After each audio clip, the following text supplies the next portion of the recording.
Prácticamente lo que pasa con la Corte Suprema es que cualquier caso o cualquier circunstancia que pueda estar o que entre en contradicción con la Constitución, es decir, algún derecho en particular, por ejemplo, no sé, cómo se regulan las jubilaciones, un tarifazo o problemas de cuestiones laborales, por ejemplo, hasta cuestiones penales que entren en contradicción con la Constitución, pueden llegar a ir a la Corte Suprema. Entonces, casi cualquier circunstancia, no es que en la vida diaria cualquier circunstancia va a la corte, pero digo, los casos más graves de casi todas las temáticas de derecho que entren en colisión con la Constitución de alguna manera u otra o que se esté dudando respecto a la aplicación de ese derecho en particular, va a la corte. Entonces, en realidad, las decisiones de la corte pueden afectar enormemente a los derechos, digamos, de las personas cuando se toman esas decisiones, porque, qué sé yo, cuestiones como, por ejemplo, el DNU, que se habló tanto en su momento, una de las aristas más importantes o las demandas más grandes fue la declaración de inconstitucionalidad de ese DNU por parte de la Corte Suprema. Y ese DNU que se trabajó a principio de año, trabajaba un montón de cuestiones, desde ambientales a laborales, a impuestos, por ejemplo, que se les otorgan o se les imponen a las personas. Entonces, digo, prácticamente la Corte termina teniendo como el sí en cuestiones que afectan a la vida de un montón de personas, por más de que en el día a día esa Corte no se vea. Y por más que la Corte esté en Capital Federal, en realidad el enfoque es federal, digamos. Primero, además de tomar las decisiones que impactan en todo el país, digo, el enfoque es federal en el sentido que se supone que su integración debería apelar a ser lo más federal posible. No es lo que pasa, no es lo que pasa, ahora claro, pero debería apuntar a eso. Victoria, y mencionaste el DNU sobre el cual trabajaron, sigue vigente este DNU, ¿no? Sí, sí. ¿Cuál es? Sí, o sea, sí, sigue vigente, ha tenido como muchas idas y vueltas. Después, bueno, con todo lo que fue la discusión de la ley bases, entonces un poco perdió su vigencia, pero para ir retomando la pregunta, en su momento había muchísimos pedidos o como dudas respecto de por qué la Corte no se presentaba en contra o manifestaba algo respecto a ese DNU, y eso hubiese sido, digamos, hubiese impactado enormemente en cómo seguía tramitándose, por ejemplo, estas cuestiones en el DNU. Entonces, por eso digo que impacta en cuestiones muy trascendentales para la sociedad, por más que día a día eso no se vea. ¿Cómo ven las reformas judiciales y el planteo del presidente Javier Milei respecto a la estructura del Estado? Se había exigido por parte de nosotros y habíamos pedido, demandado eso, era tener más participación ciudadana desde ya en esos procesos, pero sobre todo que quienes tenían que tomar las decisiones sobre todos esos temas que se trataban en el DNU, lo hicieran en el formato en el cual la Constitución lo establece, o sea, en un congreso, debatiendo con información de calidad y con asesores y asesoras informando sobre cada temática y teniendo que hacerlo de manera particular por cada temática, porque era uno de los temas que se generó como mucho esta cosa de que la aprobación era automática y que ciertas cosas no se trataban bien. Bueno, para eso se establece un proceso legislativo para discutir eso de manera seria y robusta y con calidad, a lo que creíamos que no estaba sucediendo. La postulación del hijo para ocupar una de estas bancas en la Corte Suprema, ¿para vos es una cuestión también de que tenemos que discutir en base a personalismos, a una figura en concreto o a una reforma de la estructura? Creo que un poco recién lo dijiste.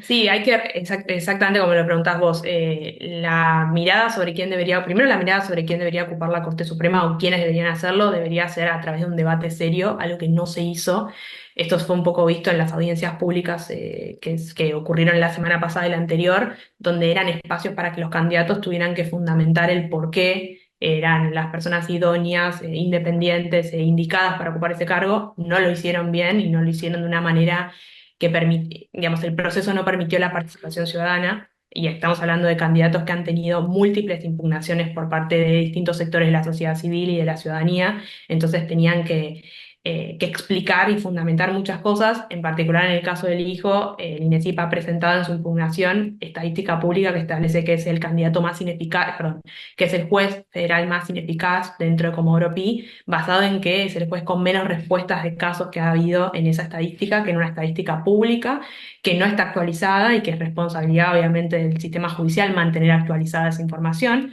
Y cuando uno va a la audiencia pública esperando que el candidato responda por qué no es, lo único que respondió prácticamente es que se podían haber tomado otros patrones para considerar eso estadísticamente. Algo que, de nuevo, uno está esperando que uno le diga, no, mira, en realidad yo no soy el juez más ineficaz por esto, no ocurrió. Cuando uno encima analiza qué tipo de causas caen en su juzgado, estamos hablando del fuero federal, el fuero con mayor trascendencia en materia de las causas que llegan, porque son de corrupción, de contratos que tiene el Estado, causas de narcotráfico, trata de personas, digo, los delitos tal vez más complejos para investigar, también lo que se descubre en las estadísticas es que se juez con más demoras en esos casos. Entonces, más allá de que el candidato, obviamente, digo, por esta pregunta que me estabas haciendo, de que no es el candidato ni idóneo, ni pareciera ser una persona que pudiera cumplir con los requisitos de imparcialidad, independencia y sobre todo de intereses sociales que debería haber en la persona que cumple la corte. Además, estamos hablando de un juez que representa a la justicia federal, que de nuevo es la justicia más ineficaz en el país, con menor respuesta a la sociedad. Entonces, la problemática que esta persona llega a la Corte Suprema es que también eso se irradie y que termine, obviamente, eh, pateando debates estructurales muy importantes que se tienen que hacer si se quiere que haya una justicia federal con mejoras y con mayor eficacia. Entonces, un poco sí, la preocupación es que perfiles como este, que representan a un sistema judicial ineficaz que se han vendido también o que demuestra como parece ser benefactor de determinados intereses que no son los que parecieran ser los intereses que a la sociedad le interesan, sino parecieran, digamos, causas que se han pateado en materia de corrupción, causas que se han pateado en materia de actores políticos relevantes, pero nunca los intereses sociales están atrás de esas pateadas de causas. En definitiva, nos sale la duda de por qué está yendo a la Corte y encima a quiénes beneficiará. Y sí, obviamente que no creemos que tampoco sea el candidato que pueda dar la lucha la necesaria lucha para que el sistema federal cambie y se vuelva más eficaz, porque él mismo no ha sido eficaz y no le importa tampoco serlo, ni justificar por qué no lo es. Entonces, ¿por qué en la Corte Suprema lucharía por un sistema federal mejor si él ni siquiera en los 20 años que ha sido juez federal lo ha podido hacer de manera personal? Para esclarecer los pasos, sucedieron las audiencias públicas, él expuso ante la Comisión de Acuerdos, ¿no? En el Senado de la Nación. Sí. ¿Ahí ya se resolvió algo? ¿Cómo sigue esto? Prácticamente lo que podría haber sucedido no ocurrió en ninguna de las dos audiencias, es que se dieran las mayorías necesarias. 9 de los 17 integrantes de la Comisión de Acuerdos podrían haber dado el ok para que se pase al Senado a votar por sí o por nuestros candidatos. No se ha hecho eso todavía, así que actualmente está la incertidumbre de qué va a ocurrir. O sea, estamos ahí trabados. Es normal, igual, es parte, digamos, no es raro que no se hayan dado los